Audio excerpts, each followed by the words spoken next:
Good evening, Sassenachs. I have the message that this hangout on air is live. I'm Fumbi with We So Nerdy, here with Katie to discuss the final episode of Outlander Season 4, Man of Worth. How's it going, Katie, my friend? It's going great. I can't believe it's the last episode of this season, and I can't wait to talk about it with you guys. So let's get going. Let's get started. Absolutely. So we hope that you're keeping warm, and if you are in the path of Winter Storm Jaden, which is making its way across the Midwest, we hope that you will please make sure to stay safe, and hopefully you have some time to maybe watch Outlander again or read Outlander. Who knows? So as a reminder, our recap review of Man of Worth, lovingly prepared by Katie, is now live on the site, and it includes 3 new images plus 3 new clips from the episode. So please, as always, make sure to take a look. The link is right down below. So take a look, leave your comments, comment on here on YouTube, comment on the site, find us on social media and comment, whatever you prefer. So Sassenachs, this is pretty bittersweet. Because, I mean, as much as we love seeing the adaptation of this series come to life on our TV screens, it does mean that each season must come to an end. And here we are at the end of this season. So tonight's Outlander finale, Man of Worth, followed Jamie, Claire, and Ian as they finally arrived at Shadow Lake to negotiate for Roger's release.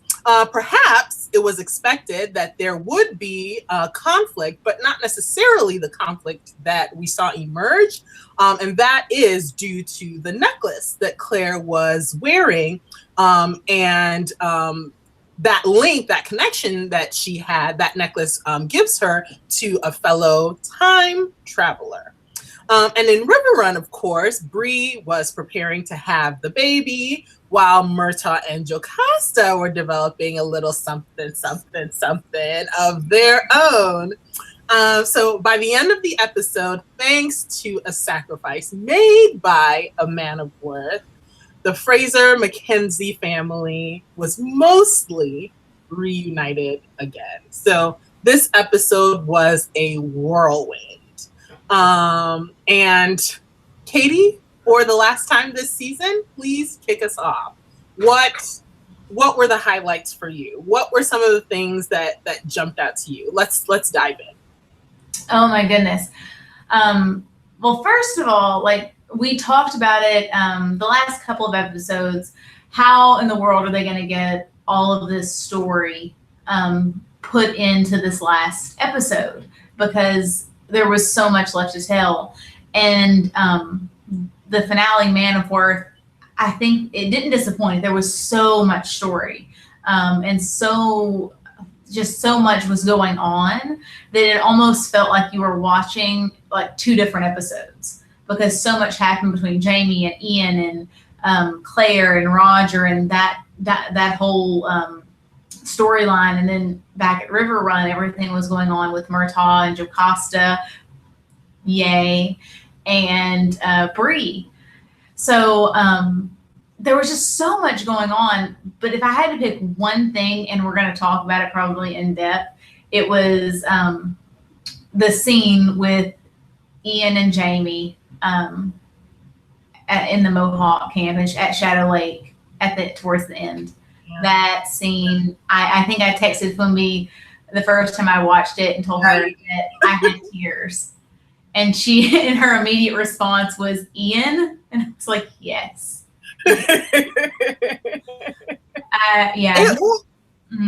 It broke my heart. Well, I mean, the thing is that we knew that this situation was coming, right? That Jamie, Claire, and Ian would eventually get to their destination, and I mean, something had to happen, right? They had to, either Roger was going to be found or Roger wasn't going to be found. You know what I mean? So we've been building up to this moment, and here we are, right? Because they arrive, and immediately when Jamie, Claire, and Ian arrive at Shadow Lake, the Mohawk know that they're there, right? And Jamie knows that the Mohawk know that they're there.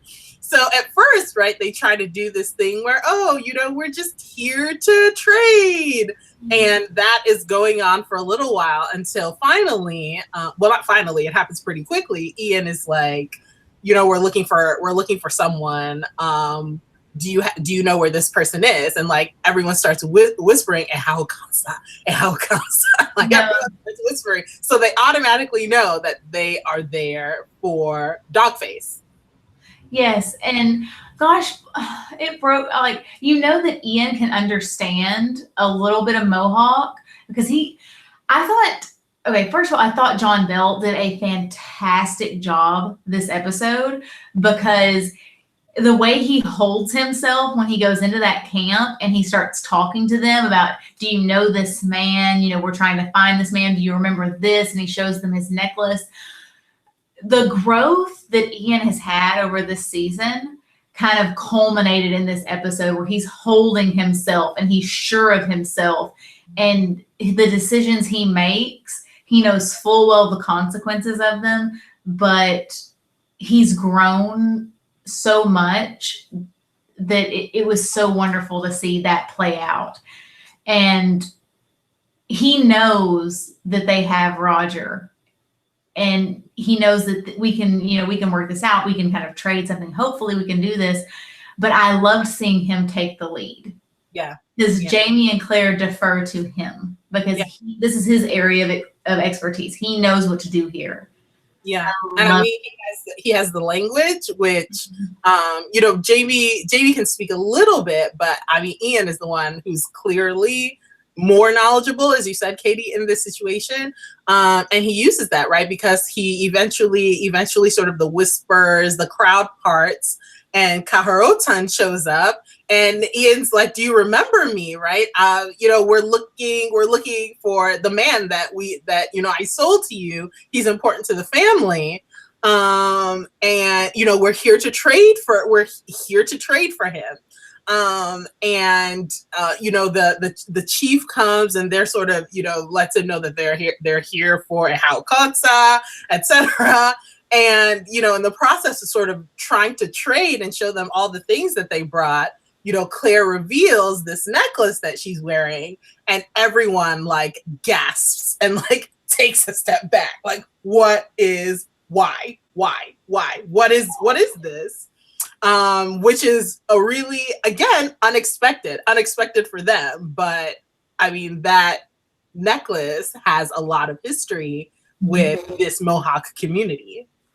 It does. And I guess that part, because I was live tweeting tonight and I asked about her necklace because I hadn't seen Claire wear her necklace recently.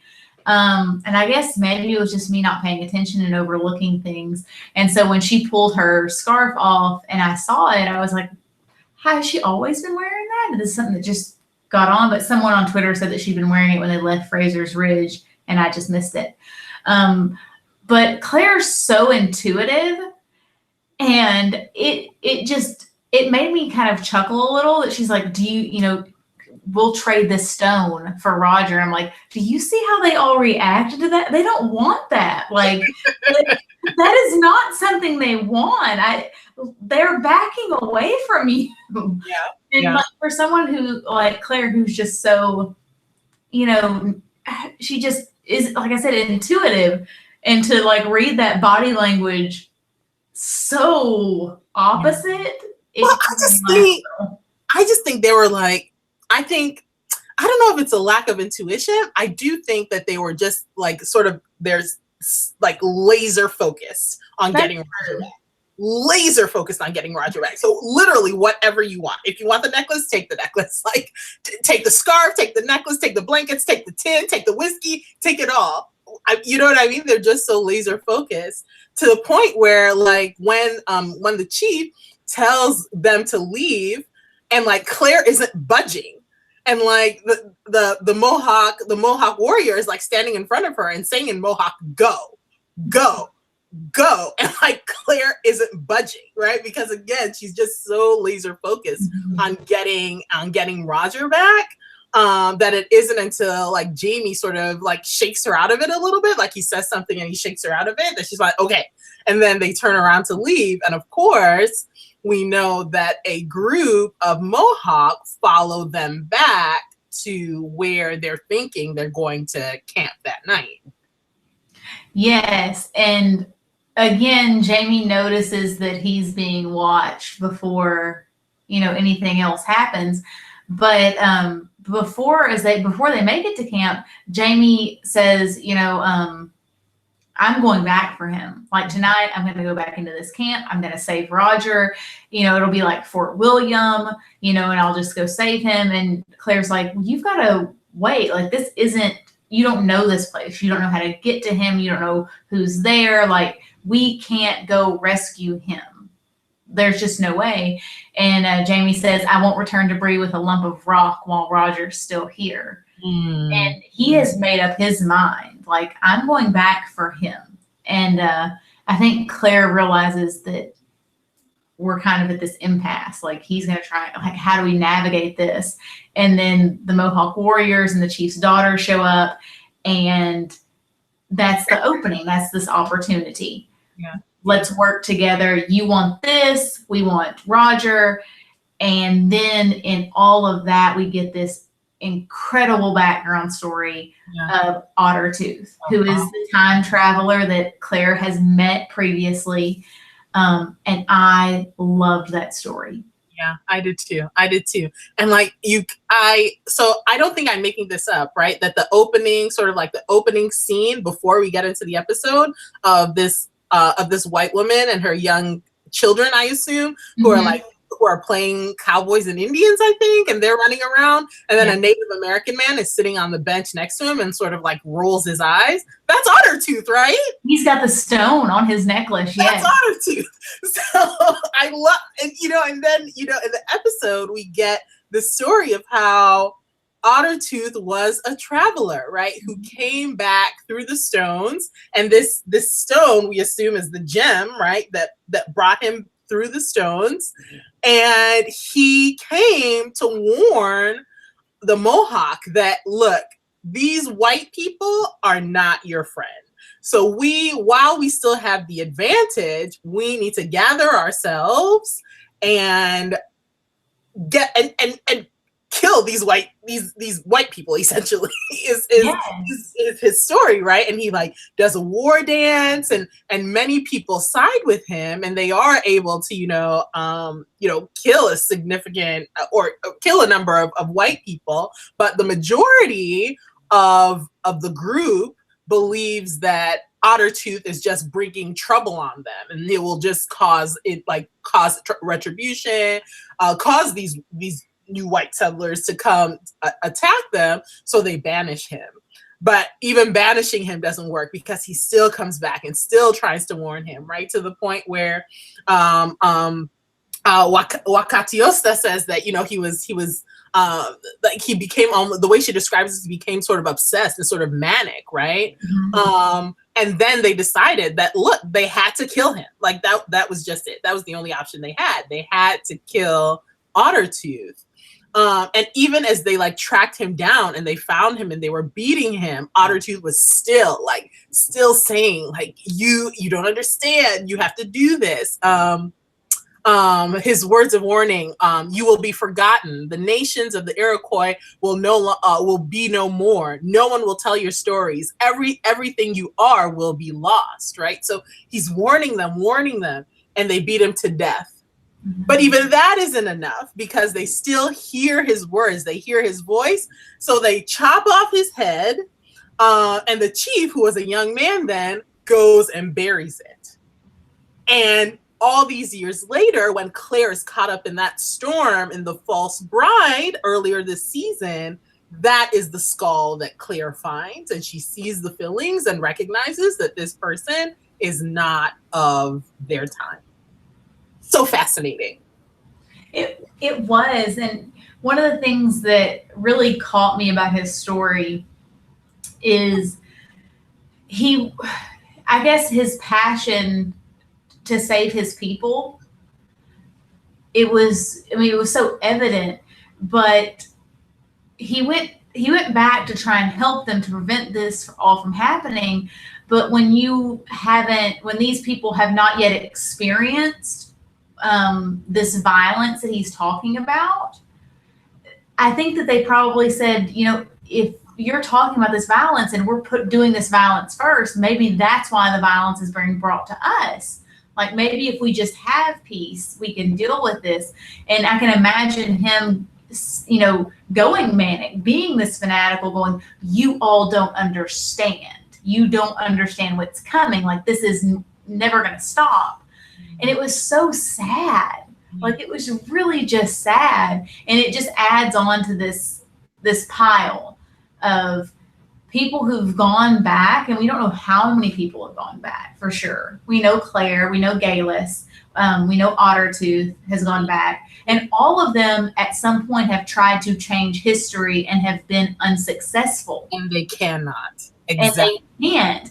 And so it makes it seem like, is there some fail-safe in place that these things will not change? Or is it because of their presence that sets into motion things that made them the way they are? Like, time travel is complicated. It's so complicated. But I just thought, and this is something that I loved about the book, this story, even though I've said this to you guys before, and I will not harp on it, but I in terms of the books, there are several issues that I had in terms of representations of people of color. I've said this before, I won't harp on it, but I will say in terms of this story of Ottertooth and his tragic journey, I thought that was so inspired, because it really put into question, right, that of course there would be other travelers, right? Of course there would be other travelers that either purposefully, like Galus, or accidentally, like Claire, made their way through the stones. And if they went on purpose, like Galus had a purpose, right? Like, she wanted to see Bonnie Prince Charlie be on the throne and be the Scottish king, right? Like, that was her purpose for going back, right? So you can imagine a situation where a Native American man would sort of see the situation of Native Americans in the 60s and the 70s in the US on the reservations, the poverty, the denial of civil rights, the loss of land, etc., and would say, maybe I can change this. Maybe if I go back and warn them, we could prevent this from happening, right? So I think Ottertooth's story is so interesting, but very tragic. Yeah. I mean, I agree with you 100%. I do. And what I liked about his story is it's obviously been passed down. Because Wakatiosta, I'm trying. No, you got it. Yeah, Wakatiosta tells Claire, it was my grandfather. And so this has been passed down for, several years. And she believes that this stone, because it had said whoever's holding the stone will be shown, how to, their people's story. And I think that she feels like something could be happening, like this could happen, and she wants to know how her people's story ends. And that's important. And one of the things that Claire says to her isn't that we will help you and make sure this doesn't happen. She doesn't ever say that. She says, we'll make sure your story is told. Because I think even at this point in time now, Claire understands that changing things is almost impossible. And so it's not a promise that we can change what's going to happen to you. It's a promise that your story won't be lost. Yeah. And that's a promise. Yeah, I agree. But I think Wakatiosta, I think she believes that what Ottertooth is predicting has come to pass and is coming to pass. Yes. So I don't even think that Wakatiosta thinks that there's anything that can be done to change it. But if it's possible to know or see what's coming or sort of know the full extent of it, then that opportunity might be available. But I don't even think Wakatiosta thinks that anything can be changed, right? And sort of fast forwarding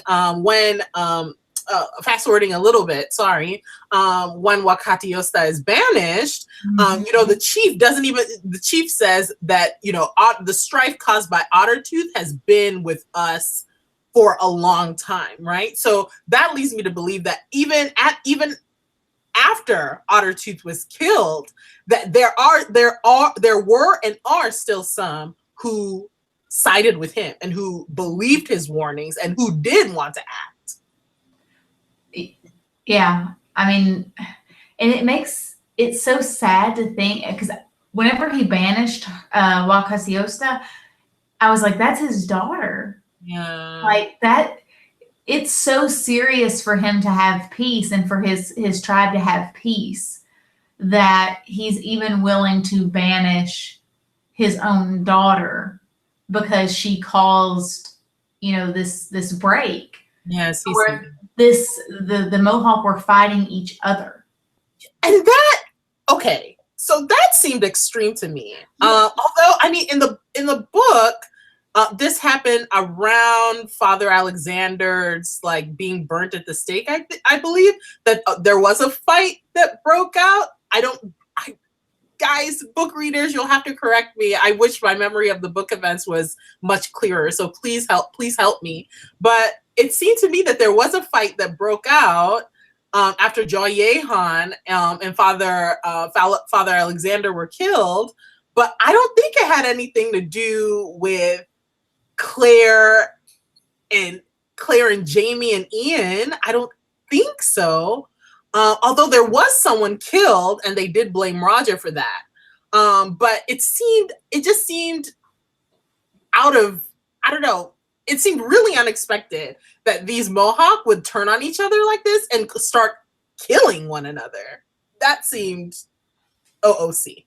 Yeah, that was one thing that I really didn't, I wasn't expecting. Like, I know the Mohawk warrior who sees Wakatiosta and he shoots the gun to alert everyone to this happening. You know, I understand like maybe fighting or hitting people or pushing them away, but like some of these people were using, you know, sharp weapons and cutting people down. And I was like, guys, this is really not going to be in your favor when you all get caught. And it really didn't. And I felt bad for her because I feel like she wants the truth and she wants to help her people. But at the same time, I really understand where the chief is coming from and saying, I want peace. And to have peace, we have to stop these breaks. And these breaks kind of come from Ottertooth, from this kind of prophecy that he has put into our people's heads. And whenever they take her away and she's like, no, I can't imagine her devastation at being kind of banished from her family, but also her father's devastation from like losing this child. Yeah. No, as you said, Katie, it did cause a really huge rift, a really huge division. Well, maybe not cause, but because, as the chief says, it's been there, but it, you know, highlighted and exacerbated again this rift.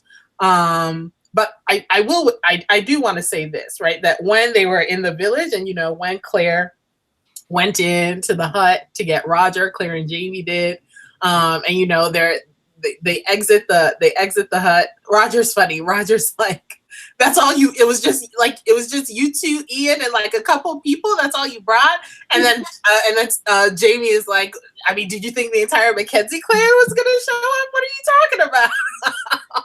So I thought that exchange I thought was funny. But like Claire like basically yanks Roger up and is like, we're gonna go. And she's just like powers through the crowd and she's like so badass. Like she's like cutting down people too. And that was unexpected. I mean, she was carrying Roger like this entire way while also knocking people out with like this club thing she had. Yeah. Like one time he falls down and she's like, come on, Roger. And she picks him back up. And I was just like, whoa, like this adrenaline rush of a mother is happening, and Claire is just like, we've got to get out of here. And you see the river come into view, and you see the canoes come into view, and you're just like, we're almost there, and it just falls apart. It does. Unfortunately, they're not able to make it. And like, even after Wakatiosta is banished, the chief says, you still can't take Roger. Yeah. Like, you all go, take the stone and go. It's like, there's no fair trade. Dogface must stay here. Y'all can't have Roger, right? And that's when Jamie is like, take me instead. Take me. I am able-bodied. Take me instead. And, he tells Ian, tell them that, this is the trade that we want to make, that I will stay instead. And it's so interesting because, Jamie and Claire are having their moment, and they're like, Claire's like, no, you can't do this. And Jamie's like, don't worry, I have to do this for our daughter, but as soon as I can, I'll make my escape. And they're having their like passionate, dramatic moment. They share a kiss. Meanwhile, Ian's like, that's not what I told them. I know, Ian is just like handling the situation, and it's so funny because like they're the center of what we see, but they're not the center of the story. Like, Ian is the center of the story and what he's doing, and it completely shifts whatever Jamie and Claire thought was going on. I thought that was maybe funny isn't the right word, but I did chuckle a little bit. Well, yes, because they're having this emotional moment where they've spent so much time on the road. They've been trying to find Roger. They've had him within, they could reach out and touch his shoulder because he's sitting right there. And Jamie makes this sacrifice, and he's like, I'm going to stay. I'm going to do this. But meanwhile, Ian's just like, I've got this. Yeah. I'm good here. I think I could manage really well here on, this seems like an okay place. They need to go back to Brianna. They've got Roger. I'll be okay here. And that was just that moment where this moment where he just takes control of the situation, and he's just so sure. And it's, I don't want to say weird, but it's gratifying to see Ian go from the boy that we met the boy that we've known, to who he is right now as this, man of worth. Yeah. This man who is selfless and willing to sacrifice for his family and for the good of this group of people that he loves. Yeah. I mean, I cannot say enough about Ian this episode. Yeah, Ian was fantastic. John Bell was fantastic, yes. And it just reminds me of how earlier in this season where, because at first, remember earlier this season, they were like, Ian, we're sending you back to Scotland. Like, you're not staying here. And Ian is the one who makes the decision. And he's like, look, I'm an adult person. I'm capable of making my own decisions. This is what I want to do.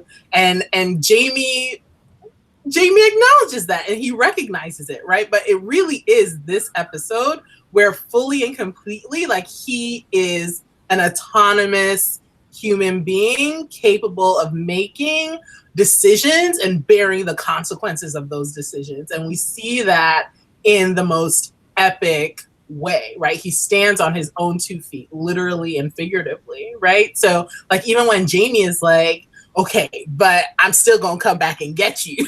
Yeah. Ian is like, no, you can't. Like, I've given my word to the Mohawk. You cannot come back. And he says, this is me being a man of worth as you wanted me to be. Yes, I love that, because Jamie's like, I'll come back for you. I'll break you out. And he's like, no, I've given them my word, and I'm not going to break my word. And this is okay. This is okay. And he says, like you said, you wished, you once said you wished me to become a man of worth. And Jamie, and I can't explain how Sam can act with his facial expressions and his tears. The man is gifted beyond belief. Damn you. When he looks at Ian, he says, you do not know how worthy you are. Like, I had tears. I had tears because they were crying and it was such an emotional scene and they nailed it. They did. Sam and oh my gosh, Sam and Jamie. They were so good. Or Sam and John. Sorry. they were so good in that scene. It was so profound, you know, because these two have been through a lot together, right? We remember that when Ian was born, Jamie was in captivity, right? That he not in captivity, like when he was growing up, he was in captivity, but he was in hiding, right? When Ian was born, right? So they have been through like when Jamie was in Edinburgh, Ian would come and would stay with him, right? And like this entire cross-Atlantic trip that they made was for the purpose of saving this nephew, right? This nephew that they love, right? And I mean, they've traveled together. They've escaped danger together. They built Fraser's Ridge together. You know what I mean? They've been through so much. So even the bond that they initially had as family is so much deeper because of these shared experiences that they've had. So thinking about them having to part ways in this moment, you could feel the emotion. You could just feel how devastated that they were, but Ian had made his decision and Uncle Jamie was going to honor it. And that was it. Two men speaking together, saying their goodbyes. Oh gosh. I know. Oh my goodness. And then the scene as they're walking away and Jamie and Claire are kind of carrying Roger and it pans back to Ian. And not only Ian, but Rollo. And so we said goodbye to Ian and Rollo. And that just made me sad, but it also made me a little bit happy because at least Ian has, his puppy. Yeah. Yeah. But the thing that we see, I think, very quickly is that, Jamie tells Ian to remember that, you do not know how worthy you are. It tells him to remember. And Ian says he won't forget, right? But they leave, and like we see two really interesting scenes juxtaposed with one another. Like while Ian, I guess everybody's got to go through the gauntlet, right? We saw Roger go through the gauntlet and he failed. So now we see Ian go through the gauntlet, right? And seeing Ian go through that gauntlet is like set side by side with Jamie and Roger getting into a fight. And okay, so I have a lot of things that I want to say. I might not necessarily say them all, but I just thought, like, if I were Roger, Roger is pissed. Like, I was beaten up. I was sold into slavery. How many times have I been beaten up? How many times have I been abused? How many times have I tried to escape and failed at escaping? All because of you. And, Jamie is standing right there. So I don't actually blame Roger for taking a swing, if I'm being honest with you. Like the initial swing. Oh, no, because he's sitting there and he's watching Jamie and Claire sort of like, how are you going to tell Jenny about Ian? And he's like, well, he has an adventurer soul. And she's like his uncle. And I'm like, this conversation is far too domestic for the traumatized man on the ground. Yeah. You need to read the room. He's not in a good place. And then when he comes around and just knocks Jamie, I'm like, yeah, I mean, yeah. And Jamie's like, he just let him, I owe him this. So we see that scene with Ian going through the gauntlet, and Ian is really nimble. Jumping over folks. He's really nimble, and he is super determined. And every time they knock him down, he gets back up and he crawls. He throws sand in the face. He jumps over people until finally he's able to reach the end of the gauntlet and he touches the chief's shoe. And then they raise him up and they say, you will be one of us, right? And like everyone's cheering, and that smile on Ian's face was so, it was just, I know that this was very difficult. It could not have been easy to part ways from his family, but that smile says to me that he will build a family for himself here in this community, and this community is already starting to accept him and treat him with respect. So that gives me confidence that Ian will be okay. So I needed to see that smile. He was beaming. Oh gosh, yes, he was.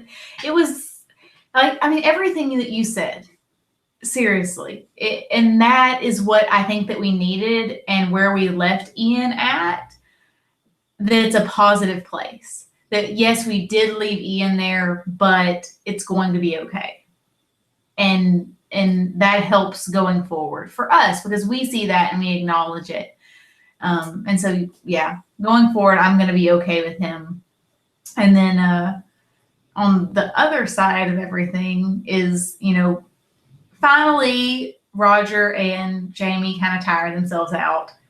And meanwhile, Claire's standing off to the side with her hands on her hips. Like, she has so little patience for what's happening here. And her dumb. She's like, I've got so much to tell him, and you're really sitting here fighting each other at this moment. Like, her patience is gone. And one of the things about this scene, I thought it was really well done. I thought the acting was spot on. I mean, as always, really, when they're all together like this. But they info dumped on Roger. And I was like, this poor man has been through so much. And they just like dropped it all on him. And then they were like, make a decision. And I was like, was this the best way to handle this, Kelly? Okay. Yes and no. Because it's true, like, Jamie apologizes for beating Roger up and selling Roger into slavery. I thought you were someone else, and I didn't know who you were. And Roger's like, well, it's good to know that it wasn't Bree who like gave you a bad opinion of me, and that's what caused you to beat me up. He's like, no, that's not the case. And then he says, well, who did you think I was? Then they tell him the story of, well, Bree was attacked and Bree was raped, and I thought that you were the person who did it. And then, well, who was the person who did it? Then Stephen Bonnet. And then like that causes extra trauma because Stephen Bonnet has already like been abusive in multiple ways to Roger. And now to know that he was also abusive to the woman that he loves, like that adds another layer, right? But guess what? Bree he's like, fine, I'll just take Bree back with me. I have the stones in order to do it. It's like, well, actually that's not going to be able to be the case because Bree is pregnant. He's like, whoa, Bree is pregnant. She might, and Claire is saying, she might not be able to go back through the stones, or she can't go back through the stones with a baby. And then I think Jamie says something is like, but you can still go back through the stones. Yeah. And Roger's like, I'm not gonna, I mean, she's my wife and she's carrying my child.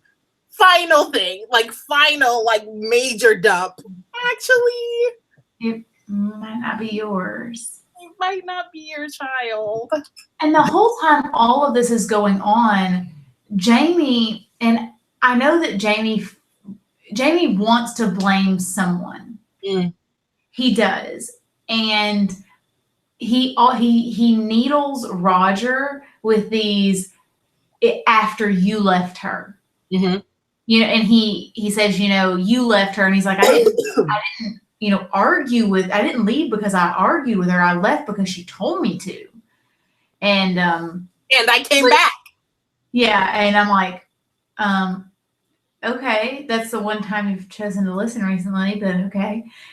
But everything kind of like Jamie kind of puts in little, but you can, are you prepared to go to my daughter and, raise a child that, may not be yours?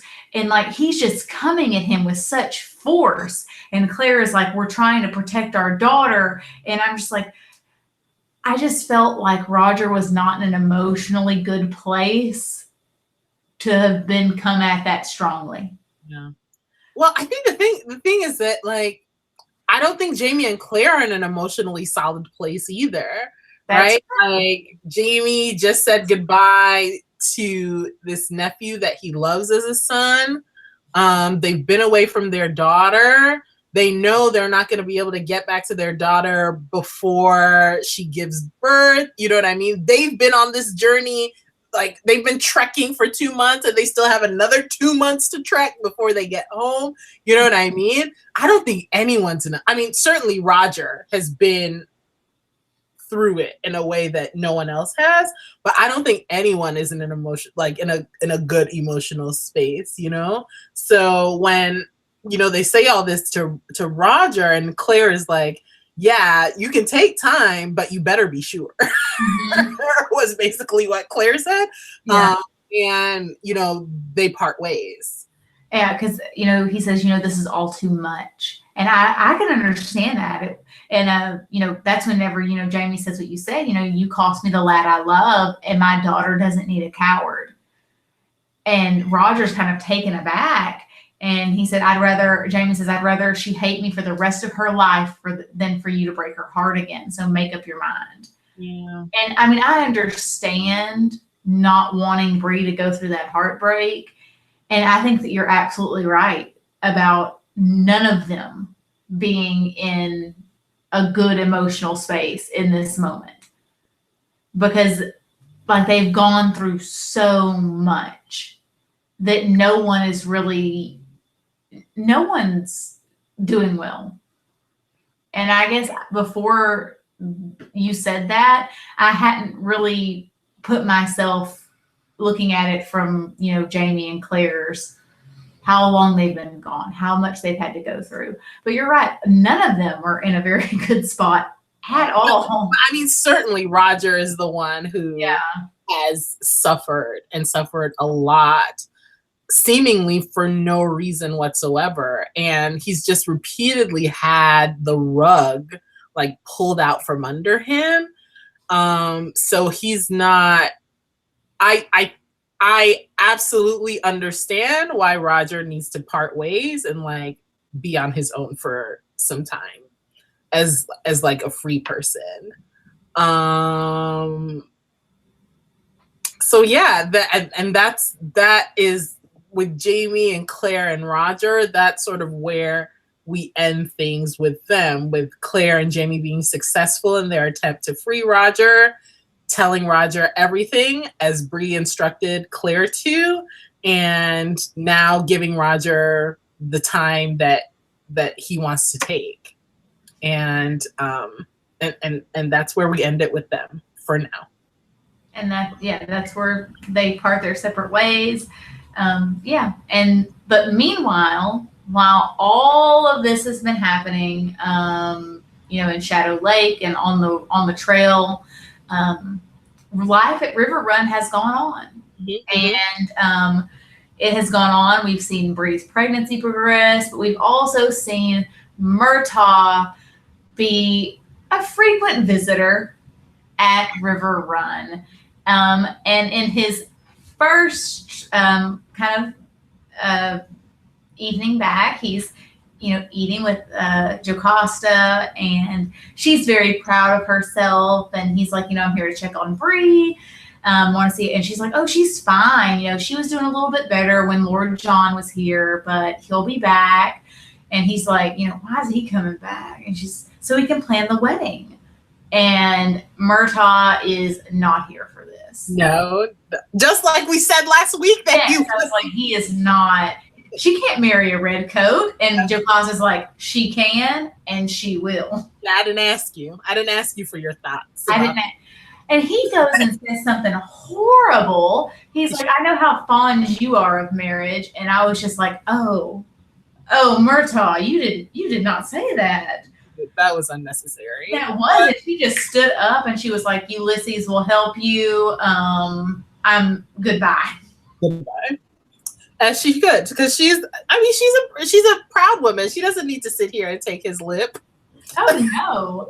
I was just like, that was unnecessary. My goodness. right? I do appreciate how Murtagh comes to River Run, and after he does see Bree, I appreciate how Murtagh comes there and he asks Bree, how she is. How is she feeling? But more importantly, he asks her, why she went and saw Bonnet. And he gives Bree this opportunity to explain herself instead of like jumping on her and yelling at her for this decision. And when she says, that she wanted to, her dad told her that she needed to forgive him, and this was what she was going to do. And Murtagh asks if it brought her any peace. And I love that Murtagh cared enough to know if that journey brought her any sort of solace. Mm-hmm. And she's like, some, enough. And I loved that it wasn't, I'm better now, I'm okay. It was enough. Yeah. It brought me enough to get through this. And I love that Murtagh was there to sit down with her and not say, well, I don't think that you should have done that, or I think this, or I think that. It was, how do you feel? Mm-hmm. How are you doing? What did you get out of it? Because so many times I think a lot of people have turned what's happened to Bree around to them. And I like it being someone showing Bree that they care about how she's dealing with it. Yeah. And I mean, he, Murtagh, then asks about whether or not Bree can forgive Jamie. Can she forgive her dad? And she says, I already have. And that's quite nice as well. Although I will say, and folks, book readers, correct me if I'm wrong, I'm pretty sure that this conversation happens between Bree and Lord John in the book. Because Lord John doesn't go back to Virginia. Lord John is still, through this time, through this entire time, Lord John is still at River Run. I believe that is my memory. But regardless, it is good to see Bree being able to sort of find that peace, that enough peace, especially as she's sort of like, she's gathering herself, right? This entire process, we see her sort of gathering herself. Her parents aren't there. Roger isn't there, though, she sits and she waits and she hopes, as Lord John told her to. But, she's getting ready to have this baby, and I would be terrified if I were in Bree's situation. I would be absolutely terrified.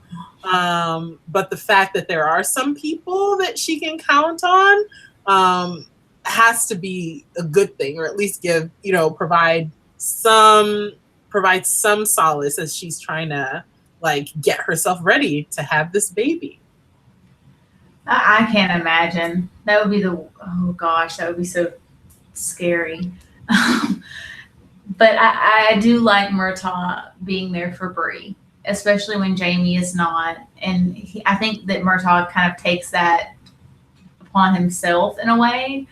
But I don't think that Murtagh's trips to River Run are strictly for Bree. No, ma'am. I assume it may be either a later date or maybe later that night. He and Jocasta are sharing some whiskey, and because it reminds him of home, and it's something that he misses. But they're talking about Murtagh's relationship with regulators and how he's always fighting these battles and getting himself in trouble. And Jocasta is just, why are you doing this? You're in a new world. You have this new opportunity, and you're finding yourself in the same, problems all over again. And I think that it hurts her feelings to think that Murtagh could be using her, in a way, when he sort of hedges that she could use her influence. She doesn't have to fight, but she could certainly use her influence. I think that hurts her feelings so much so that she's like, no, you I never liked you. I never liked you. When you came to Leoc, all you did was drink our whiskey and complain and gripe about all these things. You were a dark cloud of rain, and she's just like going off. And Murtagh's like, woman, and he like grabs her arm. She's trying to leave, and she throws that whiskey in his face, and it's just like so much passion in that moment. And I was just like, oh my gosh, they're gonna kiss. And the next thing you know, it's like morning after, and she is like putting her robe on, and I was just like, oh, I mean, I thought I was gonna be blessed, but I didn't realize how much. So much. Because we have been, so I, like, you know how they do like the little episode, the writers do the like episode roundup at the end on the Stars app. And they were like, we bet you guys thought that this was a huge surprise because Murtagh is alive in the books. And we're like, how's about we saw this coming from like 300 miles away. I know. I was like, who didn't expect that? Like, I mean, I was like crossing my fingers and going, please let this actually be what I think it's going to happen. But I mean, no. I know. Jocasta. Ooh, I like it. Jocasta. I'm so excited because, and you saw Murtagh laying up in that bed. Yeah. Look good. Are you kidding me? We talked about this when Jamie showed up at that blacksmith shop, going, Murtagh has had a glow up. I mean, he's got that hair. It's like that gray, like that silver fox vibe going on. I mean, the America has been good to this man. He looks real good. And he was laying in that bed, and Jocasta was like, do you have to leave? And Murtagh's like, we don't have to worry about that. How about you just get back in the bed now?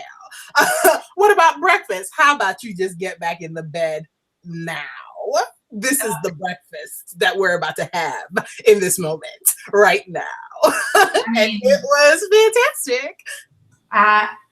I am here for this. I've been here for this. It's one of those things that you realize good things sometimes happen to you. And this was one of those things that I'm just so thankful for. Thank you. Man. I know. Sometimes when the ship sails. You know what I'm saying? I know. And you know how often my ships don't sail. So for this one, I was just like, you know what? This was beautiful. Thank you. Thank you, whoever wrote this. And I mean, honestly, guys, like I'm happy because of that. And I'm happy that Murtagh keeps coming back to River Run, because one of the scenes that I particularly liked after this was as Bree's having her baby. You see, Jocasta's in the room, Lizzie's in the room, Phaedra's in the room, but Murtagh is kind of pacing outside the door. And I really liked that he was there, because if Jamie can't be there, if Claire can't be there, at least he was there. And, in some sort of connection to Jamie. And I like that. I like that too. And I thought the scene when Bree was in labor was actually filmed quite well. It was maybe lovely is the wrong word, but I just thought it was just a really well put together scene. Yes. And afterwards she's sort of in bed, coming back to herself, and Jocasta tells her, you have a son.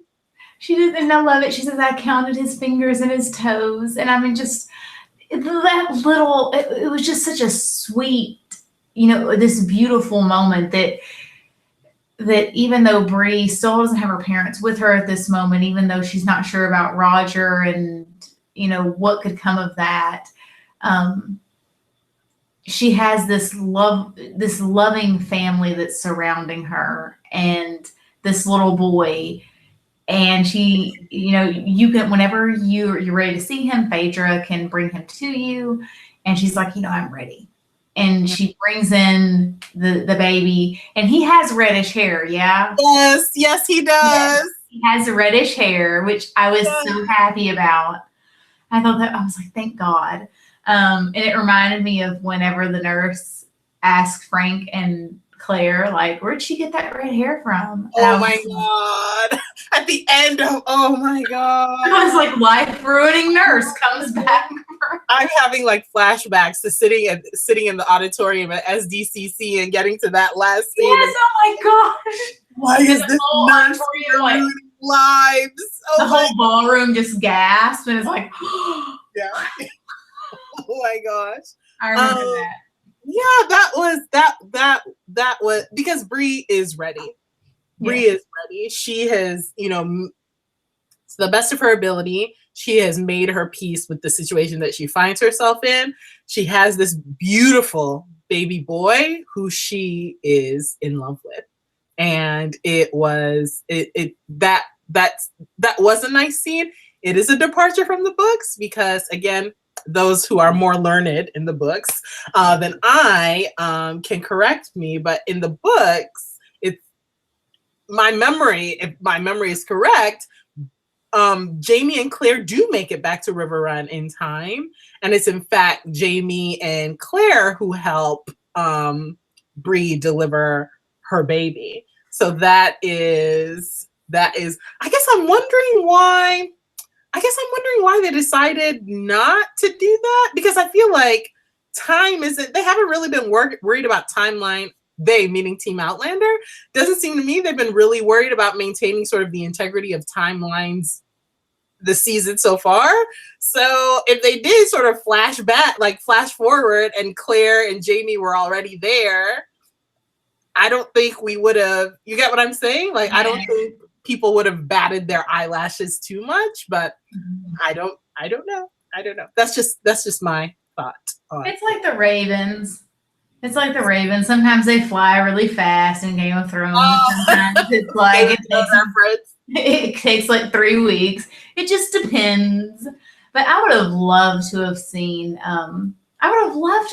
Claire and Jamie, be there and deliver that. But I think that scene was, oh goodness, I loved it. I think it was so well done. I liked how it was silent.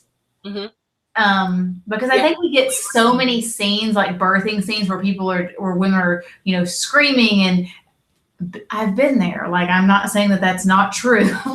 I'm just saying I really liked the silent nature of it, and I love how it was concentrating on, Brianna's face, her body language, the women surrounding her, as opposed to it being like this loud, groaning thing. It was just very, it was very driven by the acting. I love that. Yeah. And I thought Sophie did really well. Like her mannerisms, like during and after, her facial features during and after, I thought were really, really good.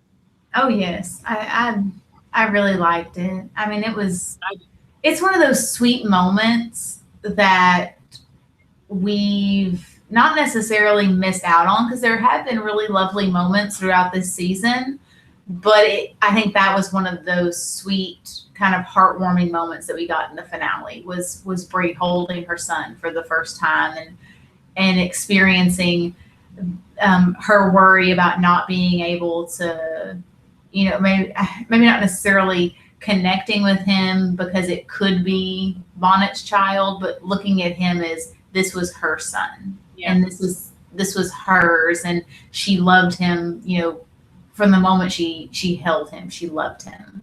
Yeah. And that's just it. And that's it.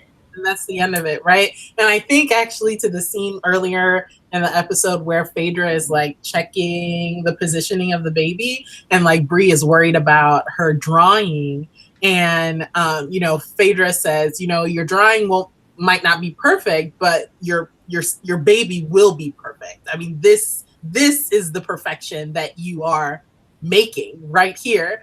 I was just like, Phaedra, thank you for that. I know. That Phaedra, I do. Bree needed to hear it, but I needed to hear that too.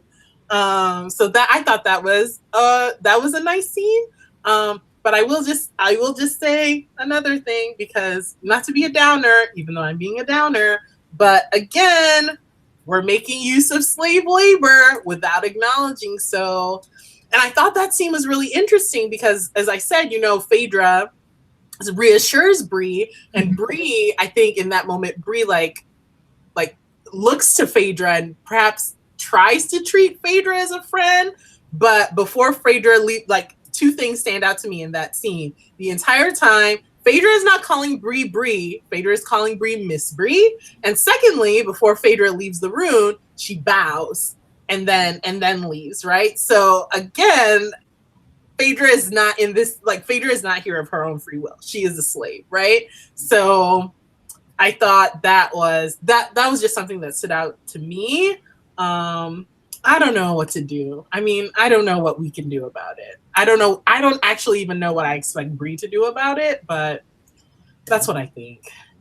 And I think it's a point that needs to be made, because sometimes we forget, especially in how we have these interactions with Phaedra. I think we forget, not necessarily forget, but I think that we don't take into consideration the severity of her situation, because she is helping Bree. She isn't, being, beaten on in these scenes, but still she has no autonomy. She is not here because this is where she wants to be. Does she care for Bree? I'm sure she does. But this is not something that she has chosen. And it's important to recognize that even though it seems like she is happy and that she is, has a friendship or a feelings for the person she's helping, she's still not autonomous. She's still not her own person. Yeah. And it's important to recognize that, because I think sometimes we get kind of complicit in, nothing awful happened to her, so, it's okay, but it's still not okay. Yeah.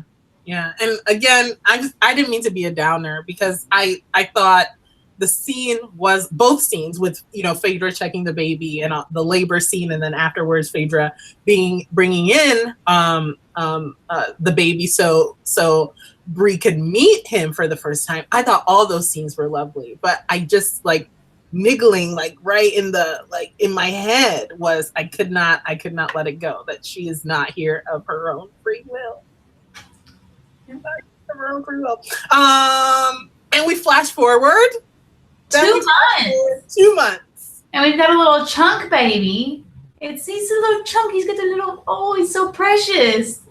And Murtagh's there, and he's with Bree, and it's just happiness. And then, Phaedra comes in, and she's like, they saw riders. One of them is your mother. They're coming up the walk right now. And Bree looks at Murtagh, and he's like, well, go.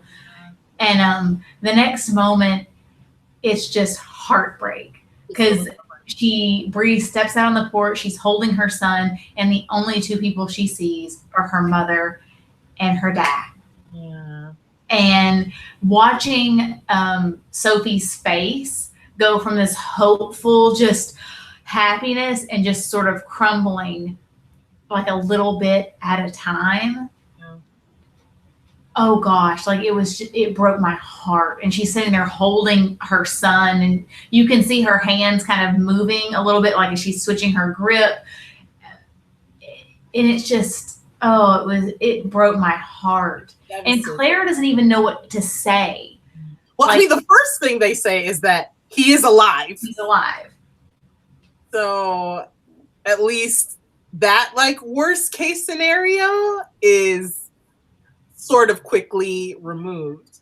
But then he's alive, but that means that he hasn't decided that he wants to be part of this family. Yeah, because Claire says, Jamie says he's alive, and Claire says we told him everything. Mm-hmm, mm-hmm, mm-hmm. And so Bree knows that it's not that he's alive and he's like following behind us. It's he's alive. We've told him everything. And Bree kind of comes to this understanding that at this moment, he's not here. That doesn't necessarily mean he won't be, but, you know, at this point, he's not. And then we go inside and, you know, Claire's holding her grandbaby. I meet their grandbaby for the first time. I know. And Bree is upstairs and she asked Jocasta, you know, what did she name him? And she's like, well, she was waiting for Mr. Mackenzie to get here. That broke my heart again. Again. And, you know, they thank Jocasta again for taking care of Bree, for everything that she has done for her. And I feel really bad for thinking that Aunt Jocasta was like this manipulative person who was being awful, because like this episode made me go, man, I'm a really poor judge of character. No, you're being too hard on yourself. From what I recall, I think we said that just because Jocasta is trying to sort of manipulate is like a really strong word, but sort of like maneuver the situation so that it comes out in her favor, doesn't mean that she doesn't genuinely care about Bree. And I mean, I believe we said this in the context of Jocasta's like matchmaking, right? That she knows that she would benefit from this match, from one of these matches with these men in this room, or even with Lord John. But that doesn't mean she doesn't genuinely care about Bree and want Bree to be happy, and that it's out of this care that she knows that your son cannot be born for his sake and his prospects. He cannot be born out of wedlock. So, I mean, I don't know. You're being too hard on us. I do love Jocasta for saying, we'll choose his birthday will. Yes. He'll be born in wedlock. And I laugh because I'm in like, yes, we would. Like, it doesn't matter. We will choose his birthday. And I mean, you know, she's sitting there going, like a summer baby? Is he a summer baby? You know, God bless her. I love her. You know, she's an auntie. You know what I'm saying? I told you guys already about my aunties. You know, I feel like that's what aunties do. They meddle. You know, and we love them for it. But that's what aunties do. And so Claire hands the baby off to Jocasta, and Jamie uses this opportunity. She goes upstairs to talk to Bree, and Jamie uses this opportunity to go to Murtagh and ask him about Stephen Bonnet. And Murtagh says, you know, I had the bastard, but we were stumbled upon by some militiamen. We were both thrown in jail. There was an explosion at the jail. I got out. Bonnet didn't. And, you know, Jamie's like, he says, you know, I wish you could have killed him with your own two hands. And Jamie's like, yes. But God, I mean, like I said, that kind of evil just doesn't die. Like, I do not understand why everyone's just like, well, you know, he's dead.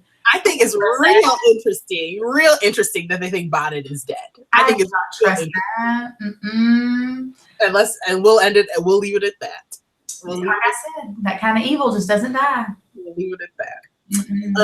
And in the conversation upstairs between Claire and Bree is that Claire wants Bree. It's time to go home. We've been away from home for way too long. Yes. Bree and the baby need to be at home in Fraser's Ridge, surrounded by family, and we will get through this heartbreak together. We will take care of you. And I loved it because she hugs Bree, and Bree lays her head down on her mama's chest. And it's so like it mirrors exactly how she was laying her son, how Bree was laying her son on hers. And no matter how big you get, no matter how old you are, sometimes you just need your mama to hug you and tell you everything's going to be okay and it's going to be just fine. And that moment was so beautiful. I loved it so much. It was really nice. It was wonderful to see those two reconnect again. And this actually, I'm sorry, that was a very lovely scene, and I absolutely want to acknowledge that. And I know I'm jumping us forward, but that was, I wanted to see the reconciliation between, like, we saw this moment of like not reconciliation. They were never unreconciled, but this where they connect again between Bree and Claire. I wanted to see that between Bree and Jamie, right? I feel like, gosh, and I know I'm flashing us forward. I feel like at the end, they decided, Team Outlander, for whatever reason, decided that they wanted to take the last few moments of the episode and start setting up storylines for season 5. So that was their priority. This is just me as an individual speaking. In my estimation, this is what it looked like to me. I very much want to hear your thoughts on the matter. But it seemed to me like their focus was on setting up storylines for season 5, so much so that we missed wrapping up season 4. Like, the purpose of this finale was to wrap up, to the best of our abilities, season 4, but their focus was so much on setting up season 5 that we missed the opportunity. Like, why couldn't we have a moment to enjoy Bree and Jamie together again, reconciled with one another, right? Or even when, like, Roger comes the next when they're packing up to leave, and Roger comes riding up the next day, and Bree looks out the window and she sees him and she runs to him, and it's this really, really romantic scene where they, you know, reconcile with one another. And I'm just gonna read the lines that Katie wrote in the outline. Bree says, "I didn't know if you'd come." And Roger says, "I may be stubborn, but I'm no fool. I love you. I always will." And Bree says, "I love you too." Roger asks, "The bairn?" Bree says, "A boy." And then Roger says, "Take me to see my son." And, you know, and it's so, like, it's just, but we can't even enjoy that. You know what I mean? Like, we can't enjoy like Jamie Bree reunion after the discord that was between them. We can't enjoy Bree, Roger and Baby reunion, right? We can't even enjoy Murtagh and Jocasta romance before they're catapulting us into season 5 storyline. It just seemed like, I don't understand why. Season 5 is going to come when season 5 is going to come. It's already been renewed. We know it's coming back. We know that. So why are you, like, speeding things up, cutting things out for this? That made no sense to me. I wasn't happy with that. I agree with you, because as opposed to having those redcoats come down the drive, why not have, you know, Bree and Roger go into the house, him see his son, maybe Jamie and Claire be around them in some way, and kind of, you have this moment where everyone is together, because we just needed an everyone is together and everything is okay moment. But instead it's Murtagh, go hide, you know, redcoats, Jamie, you know, this is a letter to you from Governor Tryon. I'm like, how does Governor Tryon know you're even here? Like, you just showed up like maybe a day or two ago. Like, how is this? But I agree. It just, like, we know that season 5 is coming. For those of you who've read the book, I guess you sort of have like a outline-ish of what the plot could be, because, you know, that they're going to follow it. But the ending is just so, to me, Jamie's letter, his orders, and his orders are, he's ordered me to muster and lead a militia to fight the regulators. My first mission is to hunt down and kill the fugitive Murtagh Fitzgibbons. Boy, bye. Jamie Fraser is not going, like, that is not even a cliffhanger ending. Have you been watching this show since season 1? Murtagh is literally hiding in, like, the back hallway right now. Ain't nobody gonna kill Murtagh. Like, as soon as I'd watched that, I did text message from me and I said, that'll happen. And I, you know, said, talking about the ending, because no. Well, And is it going to cause some problems and some complications for what happens in season 5? Yes. But no. Well, the thing is that, like, Murtagh being, and I've said this before, I'll say it again. I think the writers deciding to keep Murtagh alive, this is a decision that I celebrate them for. I'm thankful for. I love the fact that Murtagh is alive in the series. And I think Duncan, the actor, I think Murtagh, the character, brings so much to the series. I love, like, the series in this season, in this moment. So I love that he's alive. But it does add a very interesting complication, right? Because sort of flash forwarding those of us, apologies if this is a spoiler, this might get a little spoilery, but those of us who have read the book know that Jaime does in fact muster a militia of men from Fraser's Ridge in order to,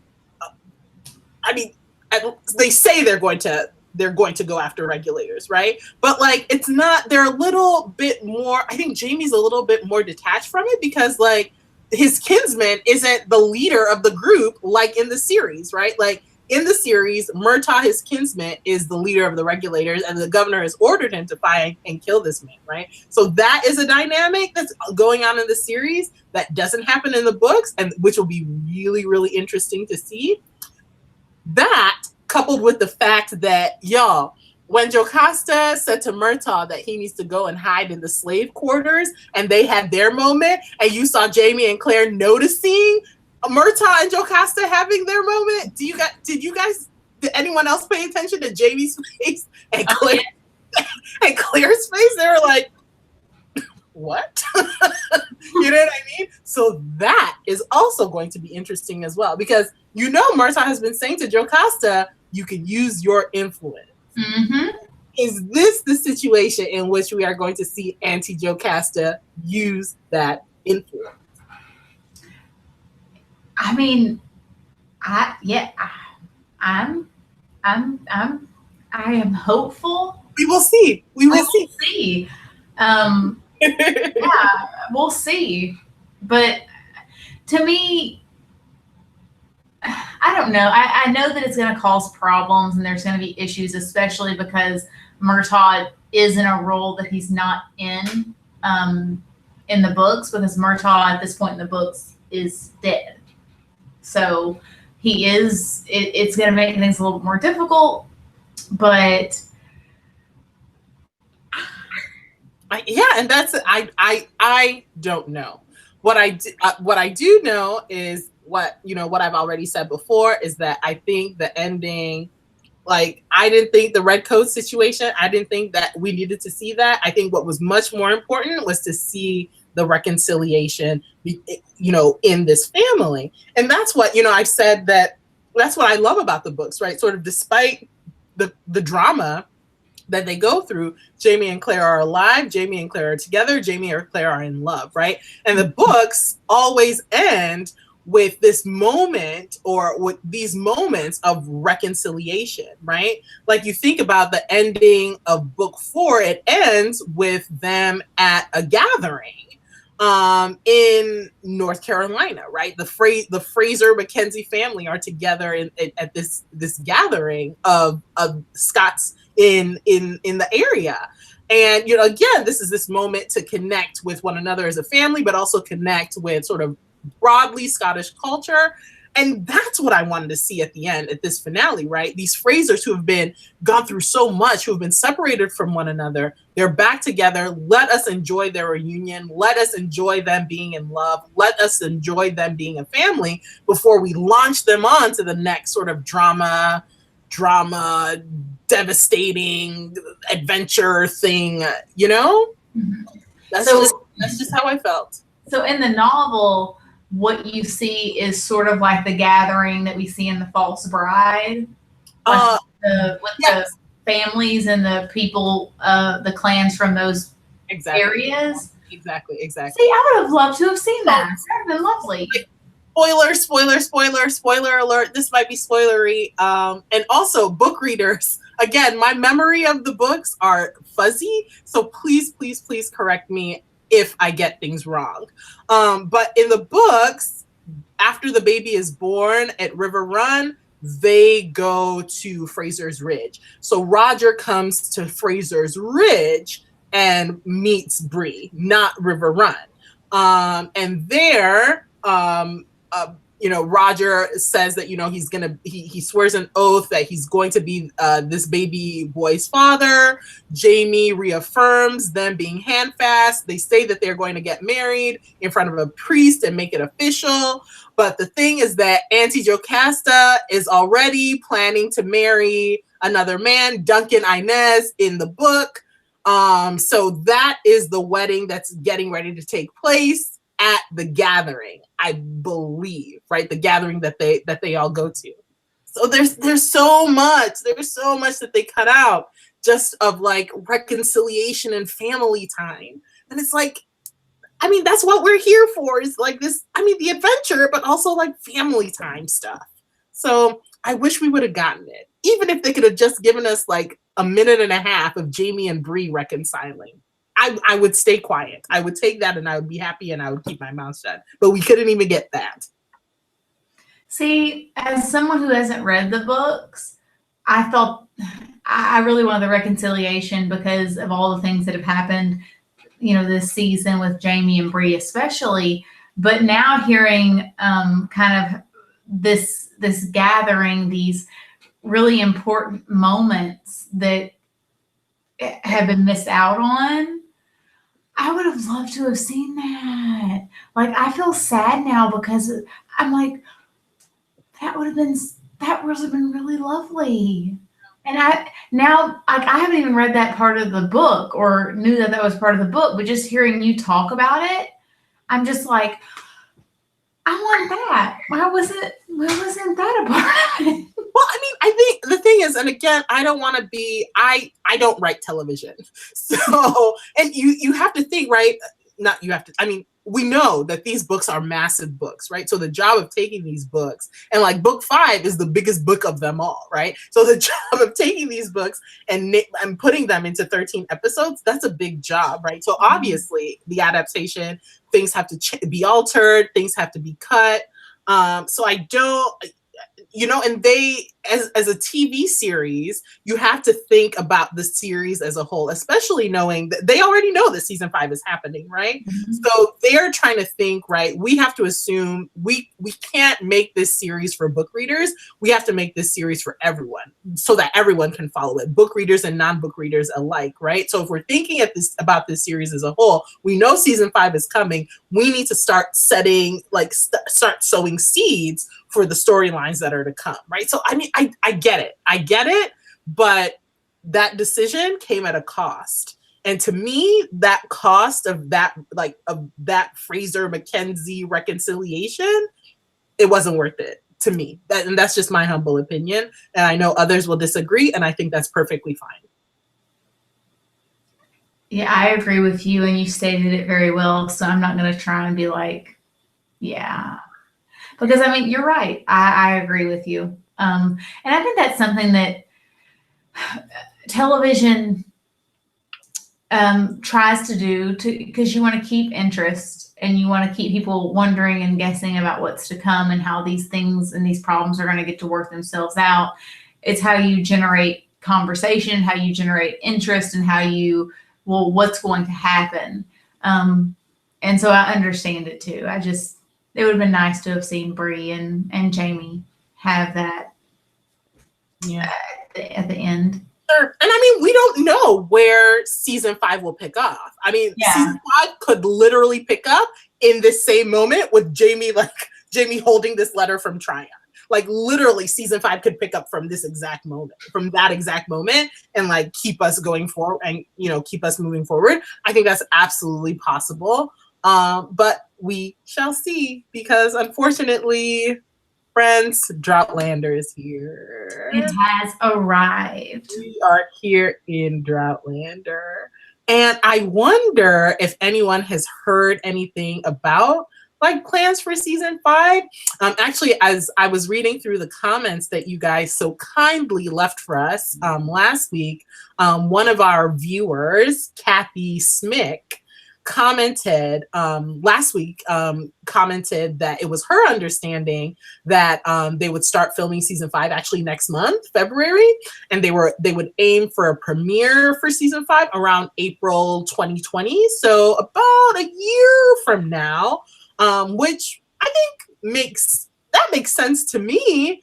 But I wonder if you guys have heard, or anyone has heard anything maybe similar to that, to Kathy's timeline, or maybe a little different. But yeah, I mean, it seems to me if they start filming in February and they're done filming in like November, December, and then like editing and then premiere in April, that makes sense to me. How long does it normally take them to shoot a season? It takes them they shoot long seasons, at least 8 months. I don't think I'm making that up. They shoot for a while. It takes them a while to shoot. Well, see, like, I know with other shows, like they start in May, the beginning of May, they may end their first 8 episodes the beginning of August, and then do like August to November, their final 8.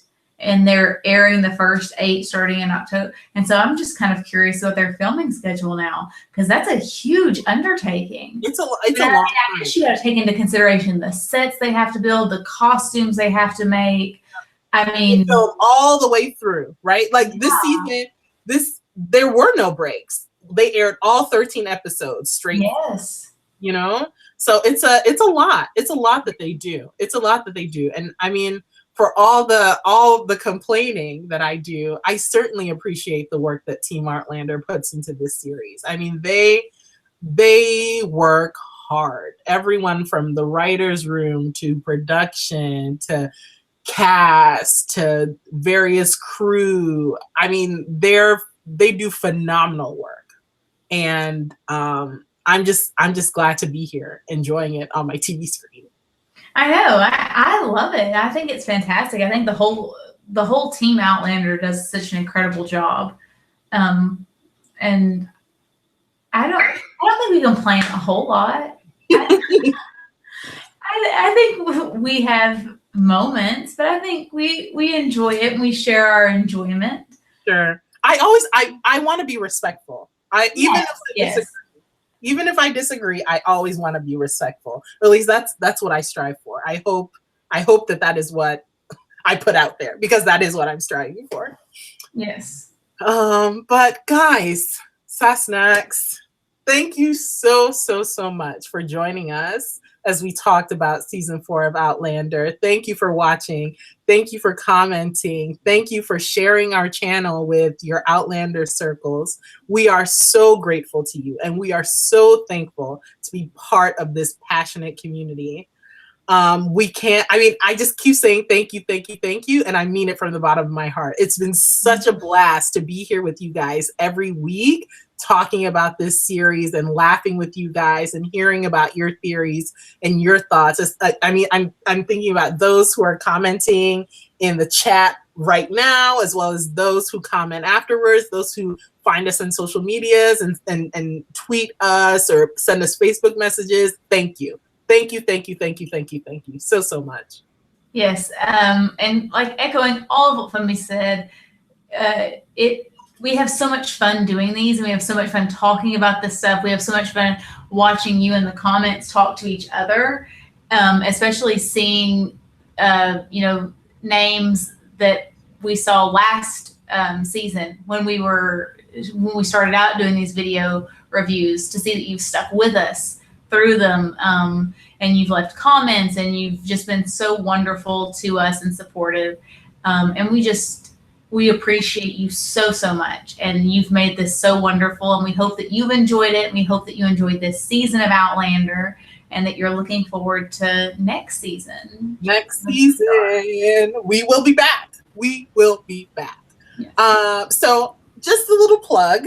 If you are a fan of A Discovery of Witches, which is a show that has just released on Sundance Now and Shudder, or if you're a fan of Game of Thrones, we will be doing video reviews for both of those shows, among some other things coming up. But definitely A Discovery of Witches and definitely Game of Thrones. So if you are fans of those series, please do join us for those, for our video reviews of those episodes. There are other series that we live tweet and that we recap. Those will be on the website. So please feel free to partake. I don't want this to be goodbye. So we're still going to be here. So hopefully there'll be other ways that we can connect with one another. Please find us on social media, etc. Please. Yep. Yeah, just all those things. Be on the lookout. We've always got something going on. But guys, have a great week. Have a great spring. Have a great Droughtlander. And remember, we'll keep you up to date with Outlander news as we get it. And so you can always find the most up-to-date stuff on the blog. And yeah, thank you guys so much. Thank you guys. Have a great rest of your 2019 and we'll see ya. Bye.